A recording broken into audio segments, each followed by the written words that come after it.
Hello नमस्कार दोस्तों। मैं राम मिश्र आप सभी के लिए लेकर के आया हूँ संस्कृत की पहली यूनिट वैदिक संस्कृत। तो सबसे पहले डिस्कस कर लेते हैं कि हम लोगों ने आपको सिलेबस अवेलेबल करा दिया था। हिंदी, इंग्लिश और संस्कृत तीनों का सिलेबस आप लोगों के पास है। हिंदी का कंटेंट भी आपको सिलेबस के अकॉर्डिंग देखना है, संस्कृत का सिलेबस भी आपको सिलेबस के अकॉर्डिंग ही देखना है, संस्कृत के कंटेंट को भी और हिंदी इंग्लिश को भी। तो संस्कृत का कंटेंट जो आप लोगों को अवेलेबल करा दिया गया था, तो उसमें आप लोगों से आशा है कि आप लोगों ने अपनी तैयारी स्टार्ट कर दी होगी, और अगर नहीं की है तो तैयारी करना स्टार्ट कर दीजिए। क्योंकि संस्कृत में जो चीजें आप बिल्कुल पढ़ के जाते हैं कि आप सोचें कि बस इतना पढ़ लिया है तो बस इसी से आएगा, तो इतना नहीं है। क्योंकि संस्कृत का सिलेबस काफी बड़ा है, छोटा सा नहीं है। तो उसमें से कहीं एक पार्ट से भी एक क्वेश्चन दे देता है तो भी वो काफी बड़ा पार्ट है। तो एक क्वेश्चन के लिए हमें काफी ज्यादा पढ़ना होता है। तो अगर हम देखेंगे पिछले पेपर्स के हिसाब से या पिछले जो पूछा गया है या हम लोगों का जो अनुभव है उसके हिसाब से अगर देखें तो साहित्य से क्वेश्चन बहुत अंदर से नहीं पूछता है, बिल्कुल ऊपर से पूछता है। महाभारत में कितने श्लोक हैं, महाभारत का अपर नाम क्या है, ऐसे क्वेश्चन होते हैं। सतशास्त्री संहिता, कितने वेद हैं, कितने उपनिषद हैं, मतलब बिल्कुल नॉर्मल। लेकिन यह है कि फिर भी हमें वैदिक परिचय को अच्छे से पढ़ना पड़ता है, क्योंकि वैदिक परिचय को कुछ नहीं कहा जा सकता है कहाँ से पहुंचे। तो वैदिक परिचय को बहुत अच्छे से देखने वाले हैं। तो ये चीजें जो हैं कि पुराण कितने हैं, वेद कितने हैं, उपनिषद कितने हैं, ये चीज आपको गूगल्स में भी देख सकते हैं, बुक्स में भी मिल जाए। तो गूगल के अकॉर्डिंग, बुक्स के अकॉर्डिंग सर्च करके इन चीजों को देखते जाइए, नोट्स बनाते जाइए, पढ़ते जाइए और अपनी तैयारी को कंटिन्यू रखिए। स्किप नहीं करना है कोई भी चीज को, हर चीज को हमें अच्छे से पढ़ना है। तो सबसे पहले हम लोग वेद को देखने वाले थे, तो वेद को देख ही लेते हैं। वेद, तो सबसे पहले वेद शब्द को देखते हैं। तो वेद शब्द में कौन सी धातु है, तो विद ज्ञाने धातु। विद ज्ञाने अर्थात ज्ञान प्राप्त करना, जान, किसी भी चीज के विषय में नॉलेज प्राप्त करना। और वेद तो है ही ज्ञान की खान। वेद को चार भागों में बांटा गया है, ऋग्वेद, यजुर्वेद, सामवेद और अथर्ववेद। ऋग्वेद, ऋग्वेद में देवताओं की स्तुति, परक मंत्र और ऋचाएं प्राप्त होती है। मतलब कि इसमें ज्यादातर जो वर्णित विषय है इसमें सबसे ज्यादा देवताओं की स्तुतियां और ऋचाएं प्राप्त होती है। ऋग्वेद के ही मंत्र बाकी वेदों में पाए जाते हैं, यजुर्वेद में भी, सामवेद में भी और अथर्ववेद में भी। ऋग्वेद में सबसे अधिक मंत्र है और सबसे प्राचीन वेद भी ऋग्वेद ही है। ऋग्वेद को सबसे प्राचीन वेद कहा जाता है। ऋग्वेद का जो वाचन करता है उसे क्या कहते हैं, तो ऋग्वेद का जो वाचन करता है अर्थात उसके मंत्रों को यज्ञ में उच्चारण करने वाला जो होता है उसे होता कहते हैं। इस चीज को जरूर ध्यान देना है कि ऋग्वेद का होता, होता, यजुर्वेद का अध्वर्यु, अध्वर्यु, सामवेद का उद्गाता, उद्गाता और अथर्ववेद का ब्रह्म, अथर्ववेद में ब्रह्म।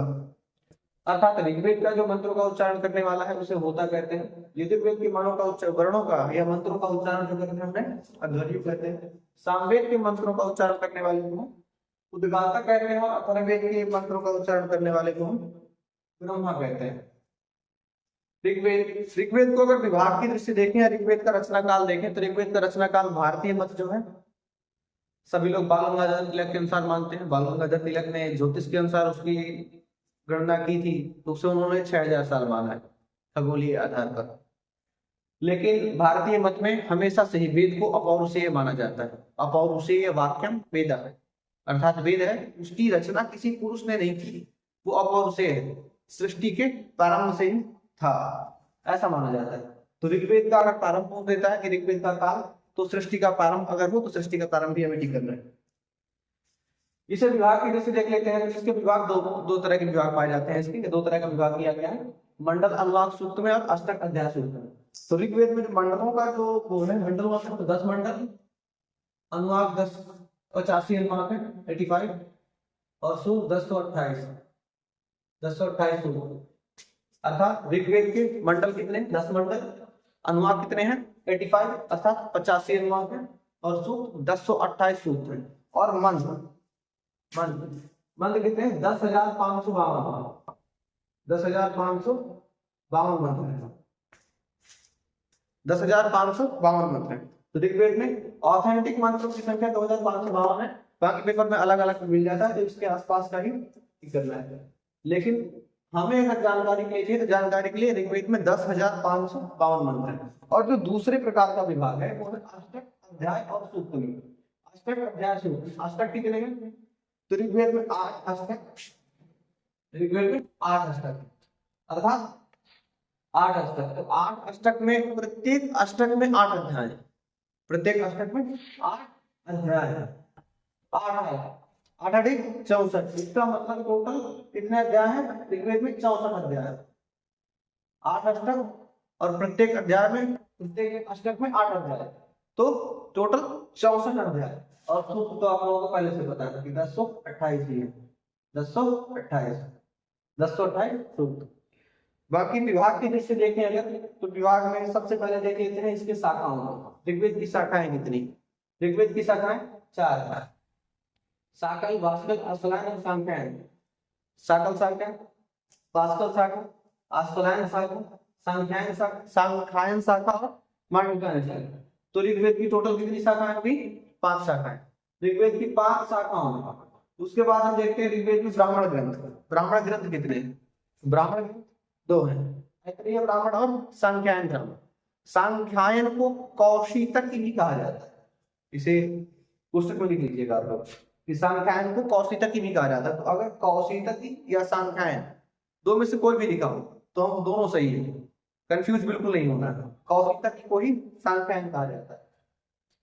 तो ब्राह्मण कितने हैं? 2 ब्राह्मण, ऐतरेय ब्राह्मण और सांख्यायन ब्राह्मण। आरण्यक कितने हैं? आरण्यक भी 2 ही हैं, ऐतरेय आरण्यक और सांख्यायन आरण्यक।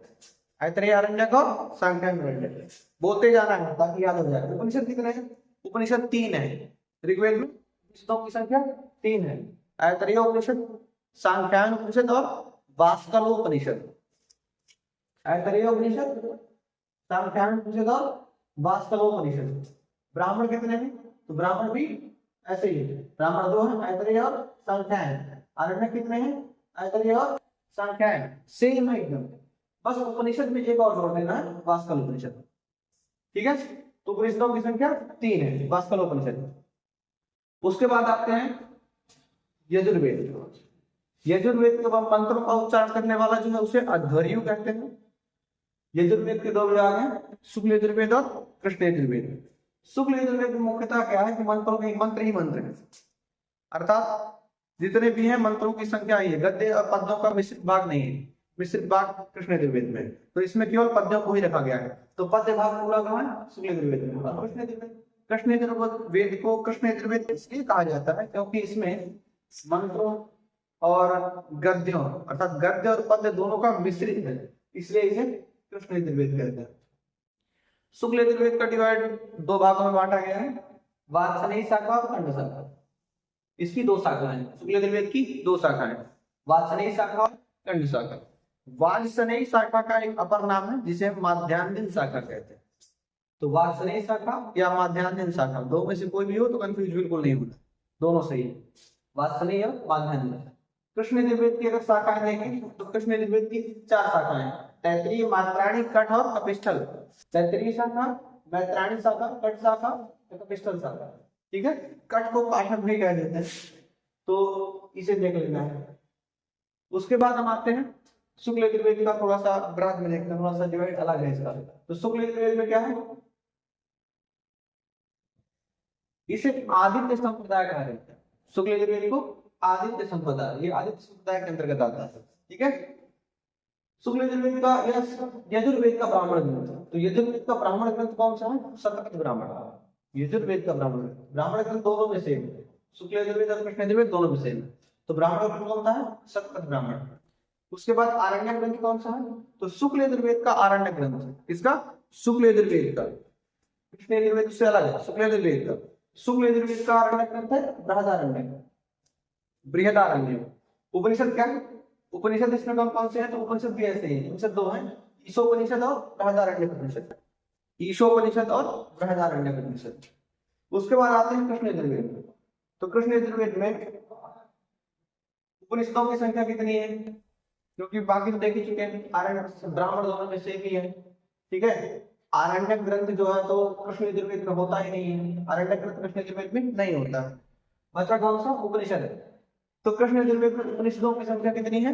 4 है, जिसमें से महानारायणोपनिषद, मैत्रायणोपनिषद, कठोपनिषद और श्वेताश्वतरोपनिषद, ये 4 है। मैत्रायणी उपनिषद, महानारायणोपनिषद, कठोपनिषद, श्वेताश्वतरोपनिषद। ठीक है। आप लोगों ने देखा होगा एक प्रश्न को हमेशा पूछ देता है सत्यमेव जयते कहां से लिया गया है? सत्यमेव जयते कठोपनिषद से। और एक चीज देखी होगी, एक क्वेश्चन आ जाता है कि वेद को नेति नेति करके किसने कहा? तो वेद को नेति नेति कह करके तैत्तरीय उपनिषद में कहा गया है। तैत्तरीय उपनिषद इनमें से नहीं, ठीक है, सामवेद का भाग है तैत्तरीय उपनिषद। तो ये चार कृष्ण यजुर्वेद के उपनिषद ग्रंथ है। तो 4 ही उपनिषद ग्रंथ है, महानारायण उपनिषद, तैत्तरीय उपनिषद, कठोपनिषद और श्वेताश्वतरोपनिषद।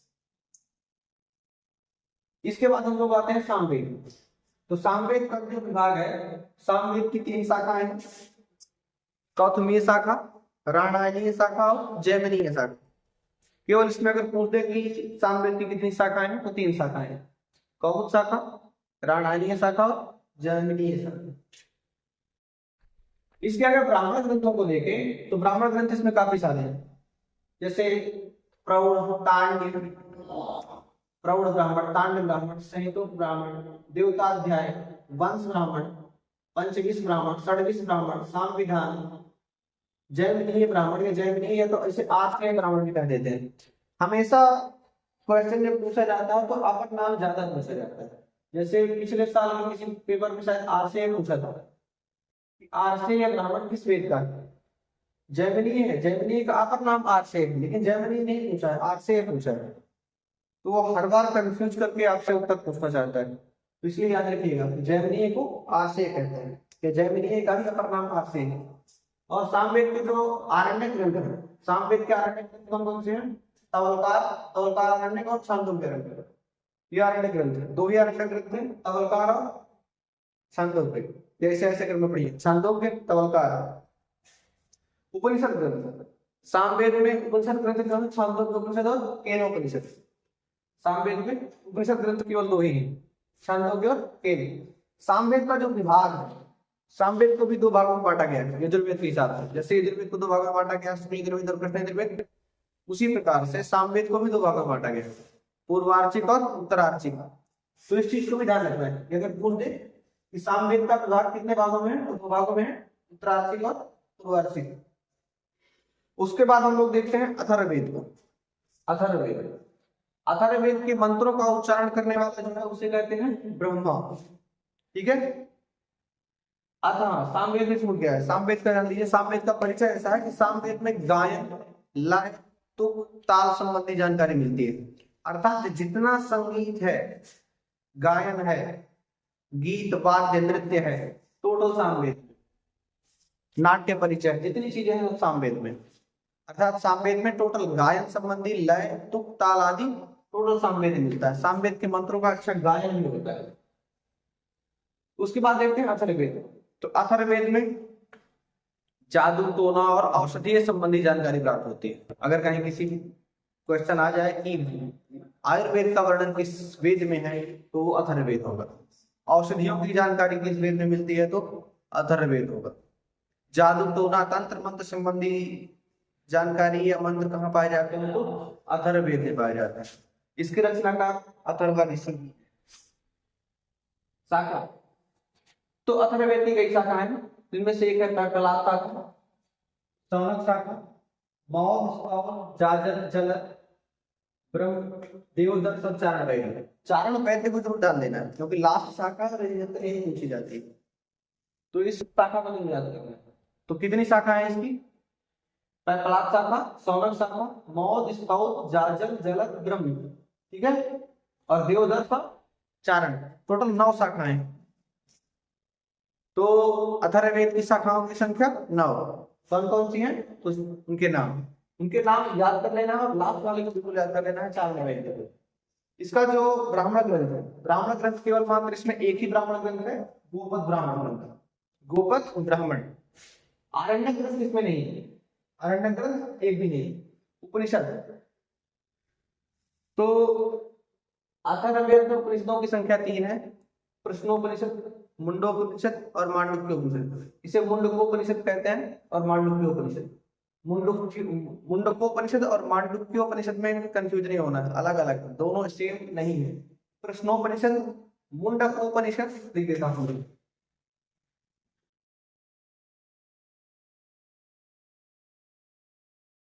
मुंडकोपनिषद और मांडुक्योपनिषद।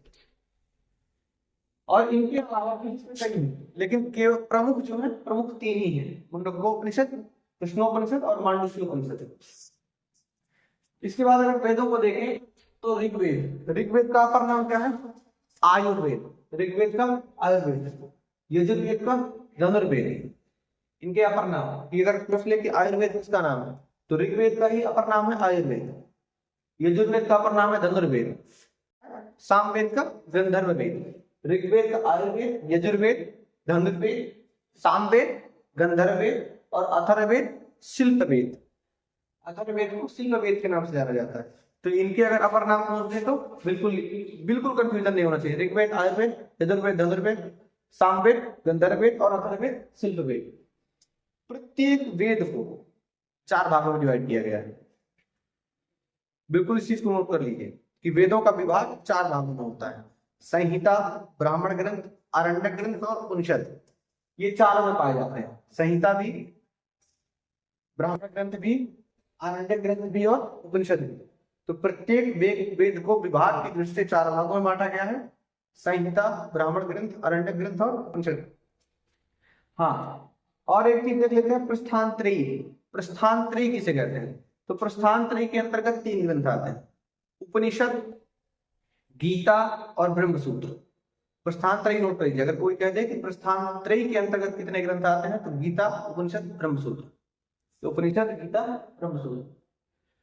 उसके बाद देवताओं को, वेदों में वर्णित देवताओं को 3 भागों में बांटा गया।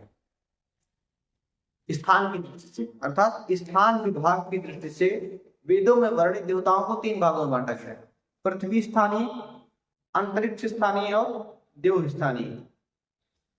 तो बिल्कुल कंफ्यूज नहीं होना है। अगर देवताओं का विभाग पूछे तो पृथ्वी स्थानीय, अंतरिक्ष स्थानीय और देव स्थानीय। प्रत्येक वेद को कल्प सूत्रों में बांटा गया है, कल्प सूत्रों में। और कल्प सूत्र का विभाग 4 सूत्रों में है, जिसे हम कहते हैं श्रौत सूत्र, ग्राह्य सूत्र, शुल्ब सूत्र, सौत सूत्र, ग्राह्य सूत्र और शुल्ब सूत्र। तो इस चीज को बिल्कुल ध्यान देना है, ये चीज बिल्कुल न भूलने पाए। सौत सूत्र, ग्राह्य सूत्र, धर्म सूत्र और शुल्ब सूत्र। सूत्रों का विभाग 4 भागों में, सौत सूत्र, ग्राह्य सूत्र, धर्म सूत्र और शुल्ब सूत्र। तो वेदों के सामान्य परिचय में इतना ही रखते हैं। वेदों का सामान्य परिचय, इससे अधिक नहीं पूछेगा। बाकी इसके अंदर की जो चीजें हैं वो भी इतना अंदर जाता नहीं। सामान्यतः जितना होना चाहिए, सामान्यतः जितना पूछा जाता है इतना सेम ही है। तो अगर आप लोग चाहें तो इसका स्क्रीनशॉट ले सकते हैं और इसे लिख भी सकते हैं, और लिख करके इसे अच्छे से तैयार कर लीजिए। अगर वैदिक सामान्य परिचय, वैदिक परिचय से कोई क्वेश्चन पूछा जाता है, अगर आपने इस वीडियो को अच्छे से पढ़ रखा है या अच्छे से ध्यान से पढ़ा है, लिखा है, तो आपका वैदिक परिचय से रिलेटेड कोई क्वेश्चन नहीं छूटने वाला है। बाकी जो संख्याओं का और उनका विभाग का विषय है कि पुराणों कितने हैं, पुराण का लक्षण क्या है, तो सर्गश्चा, प्रतिसर्गश्चा, वंशो मनवंतराणि च, वंशानुचरितम चैव पुराणम पंच लक्षण। पुराणों के 5 लक्षण हैं। पुराण कितने हैं, ठीक है, और जैसे दर्शन कितने हैं, ये संख्याओं वाला जितना योग है उतना आप लोग उसे लिख करके रट जाइए। क्वेश्चन आयर में आएगा या तो क्वेश्चन डिस्कशन में, जब हम लोग इसे लास्ट में क्वेश्चन डिस्कशन करेंगे तो क्वेश्चन डिस्कशन के समय इन चीजों को बिल्कुल क्रम से बताएंगे। पुराण कितने हैं, 18 पुराण हैं। उप पुराण कितने हैं, पुराणों में किस पुराण में कितने मंत्र हैं, ठीक है। महाकाव्य कितने हैं, रामायण, रामायण के कितने, रामायण को कितने भागों में बांटा गया है, रामायण की रचना किसने की है। इस तरह की जो क्वेश्चन है उन चीजों को बिल्कुल याद रखना है। पिछले साल के क्वेश्चन के हिसाब से अगर हम आपको इसमें बताएं तो पिछले साल इसने एक चीज तो मैंने बताई थी, ये पूछा था आर्षेय ब्राह्मण। आर्षेय ब्राह्मण किस वेद से लिया गया है, तो आर्षेय, तो उससे पूछा गया था सामवेद से। आर्षेय ब्राह्मण किस वेद से संबंधित है, तो सामवेद से। ऐसे क्वेश्चन आते हैं। तो इन चीजों को बिल्कुल आपको एकदम रट जाना है। वेदों का विभाग कितने भागों में किया गया है? 4 भागों में किया गया है। ऐसे ही प्रश्न बनते हैं, बिल्कुल कठिन नहीं रहता है। आपका बिल्कुल नॉर्मल जो डिवाइडेशन है उस नॉर्मल पार्ट से ही पूछता है। तो इसमें बिल्कुल टेंशन लेने की आवश्यकता नहीं है कि इतना बड़ा ये कैसे रटा जाएगा। जो 60 पॉइंट है उन चीजों को तो बिल्कुल रट जाना है, बाकी जो चीजें हैं उन्हें ध्यान से पढ़ जाना है। अगर आप लोग उन्हें ध्यान से पढ़े होंगे तो मल्टीपल चॉइस क्वेश्चन है, जैसे ही देखेंगे याद आ जाएगा। ऋग्वेद का होता, यजुर्वेद का धर्म, सामवेद का उद्गाता और अथर्ववेद का ब्रह्म, ये बिल्कुल नहीं भूलना चाहिए, ये तो पूछ ही देते हैं। तो इसी के साथ दोस्तों हम लोग ये वैदिक सामान्य परिचय का ये आज की वैदिक सामान्य परिचय की आज की क्लास को समाप्त करते हैं। अगर इसमें आप लोगों को कोई समस्या हो या कोई चीज ना समझ में आई हो तो आप लोग कमेंट करके पूछ सकते हैं, आप लोगों को रिप्लाई दिया जाएगा। तो ठीक है दोस्तों, धन्यवाद।